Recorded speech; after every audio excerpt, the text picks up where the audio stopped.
আসসালামু আলাইকুম। ইনশাআল্লাহ আশা করি সবাই ভালো আছেন। আলহামদুলিল্লাহ আমি ভালো আছি। যে যেখান থেকে আমার ভিডিওটি দেখছেন সবাইকে অসংখ্য ধন্যবাদ ও সবার প্রতি ভালোবাসা রইল।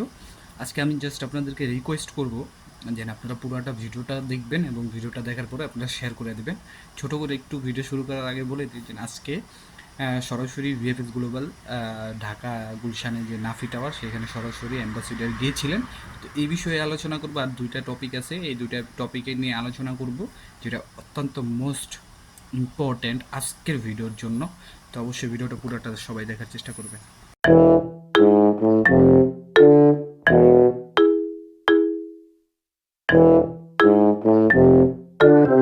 তো সব কিছুর জন্য আলহামদুলিল্লাহ আজকে সরাসরি অ্যাম্বাসিডার নিজে ভিএফএস গ্লোবালে গিয়েছে। তো সেখানে কি কথাবার্তা হয়েছে এই বিষয়ে আসলে আমরা কেউই জানি না।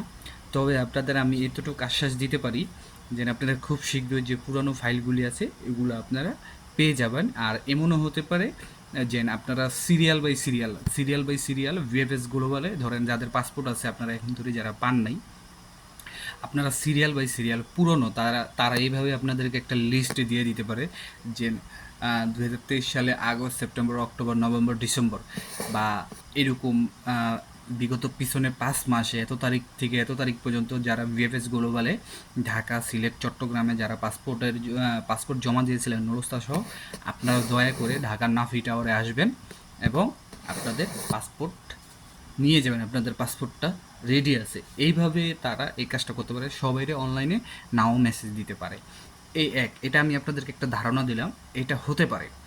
আর দ্বিতীয় যে বিষয়টা, আমি আপনাদের লাস্ট একটা ভিডিওতে আমি আপনাদের বলছিলাম যে এই মাস পরে খুব শীঘ্রই 26,700 পাসপোর্ট ফেরত দেওয়া হবে। আপনারা যারা আমার ভিডিওটা দেখেন তারা কিন্তু আমার এই ভিডিওটা দেখছেন যে আমি বলছিলাম যে আগামী মাসের জন্য 26,700 পাসপোর্ট ফিরিয়ে দেওয়া হবে, যেগুলোর ভিসা হতেও পারে নাও হতে পারে। আমি বলছিলাম কি না? তো এই বিষয়টা কিন্তু আপনারা অনেকেই অন্যভাবে নিছেন, আমার কথা কেউ বিশ্বাস করেন নাই। অনেকে কমেন্টসে লিখছেন যে আমার কথার কোনো যুক্তি নাই বা আমার কথা হয় না। কিন্তু আজকে দেখেন মোটামুটি সমস্ত ব্লগার যারাই এই বিষয়ে ভিডিও বানায় সবাই কিন্তু এই বিষয়ে আজকে ভিডিও করতেছে যে হয়তো আগামী মাসে 26,700 পাসপোর্ট ফেরত দেওয়া হবে, যেগুলো এখন তৈরি রেডি হয়ে গেছে গা। আর খুব সম্ভবত এগুলার ভিসা না হওয়ারই চান্স বেশি। তারপরও এর ভিতরে দু একটা হয়ে যেতে পারে, কারণ মিরাক্কেল কিছু হতে পারে, এটা অস্বাভাবিক কিছু না। এটার জন্য আমাদের এখন ওয়েট করতে হবে। যেহেতু আজকে অ্যাম্বাসিডার গেছে তার মানে আপনারা একটা বিষয় তো বুঝতে পারছেন। কারণ অ্যাম্বাসিডারের কিন্তু ভিএফএস গ্লোবালে যাওয়ার কোনো দরকার নাই। দরকার হচ্ছে যে ভিএফএস গ্লোবালের যে মেইন কর্মকর্তা, এখন আপাতত বাংলাদেশ নাফি টাওয়ারের ভিতরে যে ভিএফএস গ্লোবাল সেটার যে মেইন কর্মকর্তা, তার দরকার হচ্ছে ইতালি অ্যাম্বাসিডার দেওয়া। বাট ইতালি অ্যাম্বাসিডারের কোনো দরকার নেই ভিএফএস গ্লোবালে আসা। তো আপনারা আশা রাখতে পারেন যে আগামী 1 থেকে 2 মাসের ভিতরে আপনারা সমস্ত পাসপোর্ট পেয়ে যেতে পারেন। আর সেটার নিয়মটা আমি যেটা বললাম, আমরা যেমন সিরিয়াল দিয়ে পাসপোর্ট জমা দিয়েছিলাম আগে, এরকম সিরিয়াল দিয়ে পাসপোর্ট আনতে হতে পারে।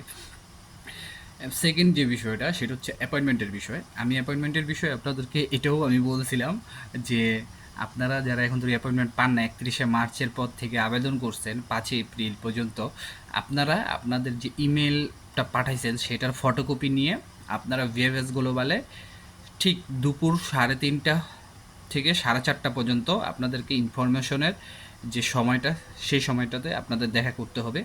ওই সময় যদি আপনারা দেখা করেন আপনাদের একটা না একটা ব্যবস্থা হবে। আপনাদের যদি কোনো ভুল থাকে তারা সেটা আপনাদেরকে বুঝিয়ে বলে দিবে, বা আপনারা যদি অ্যাপয়েন্টমেন্ট পাওয়ার যোগ্যতা সম্পূর্ণ থাকেন আপনাদেরকে অবশ্যই তারা অ্যাপয়েন্টমেন্টের বিষয় কিন্তু হেল্প করবে। কিন্তু এই বিষয়টা কিন্তু আপনারাও আমার কথাটা গ্রাহ্য দেয় না, কিন্তু আজকেও কিন্তু এই বিষয় নিয়ে ভিডিও হচ্ছে। তো আলহামদুলিল্লাহ, যাক ভালো, আমি যে ইনফরমেশনগুলো দিছি এগুলা যে হইতাছে বা আদার্স মানুষগুলা এইসব ইনফরমেশনগুলো দিতেছে, তো এই জন্য আমি সুক্রিয়া প্রদান করতেছি আল্লাহর দরবারে। বা আপনারা আমার সাপোর্ট দিয়েন এরকমভাবে যাতে আমি আরও নিউজ আপনাদেরকে দিতে পারি। আর আরেক ভাই আমাকে কমেন্টস করছিলেন যে আমার বাসা নাফি টাওয়ারের সাথেই। আমি জানি না যে প্রতিদিন কতগুলা ভিসা দেয়, আপনি কিভাবে জানেন? ঠিক আছে, দেখেন, মক্কার লোকে তো হজ পায় না। আপনি মক্কার লোক, এর লেগে আপনি হজ পান না, ঠিক আছে?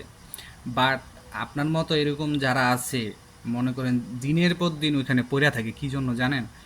তার পাসপোর্টটা মনে করেন পইরা রইছে ভিএফএসগুলো বলে, সে শুধু একটু জাস্ট আপডেট নিব যে তার সিরিয়ালে কেউ আছে কিনা, বা তার আশেপাশের কেউ কেউ ভিসা পাইছে কিনা, বা ভিসা পাওয়ার প্রবণতাটা কীরকম, রিজেক্টের প্রবণতাটা কীরকম, উইথড্রোর প্রবণতাটা কীরকম, বা কোন ক্যাটাগরির ভিসাটা বেশি পাচ্ছে। এই হচ্ছে, আপনি তো বাসা ওইখানে দেখে আপনি ঘরে বইসা নেন, আর বেটার রাস্তায় বইসা আপডেট নেয় এবং এই আপডেটগুলি আমাদেরকে দেয়, আমাদের সবাইকে দেয়, শুধু আমাকে না আমাদের সবাইকে দেয়। ঠিক আছে, আশা করি বুঝতে পারছেন। তো আজকের ভিডিওটা এইটুকুই। আমি মনে করি আজকের ভিডিওটা যদি আপনারা শেয়ার করেন তাহলে আরও মানুষগুলো জানতে পারবে। আর অবশ্যই আমি পরবর্তীতে যে আজকে যে অ্যাম্বাসিডার গেছে এই বিষয়ে কী কথা হয়েছে বা কী না হয়েছে, এরকম যদি আমি কোনো কিছু জানতে পারি অবশ্যই আমি তৎক্ষণাৎ আপনাদেরকে ভিডিওর মাধ্যমে জানিয়ে দেব। তো সবার জন্য দোয়া রইলে, সবাই আমার জন্য দোয়া করবেন। আসসালামু আলাইকুম, আল্লাহ হাফেজ।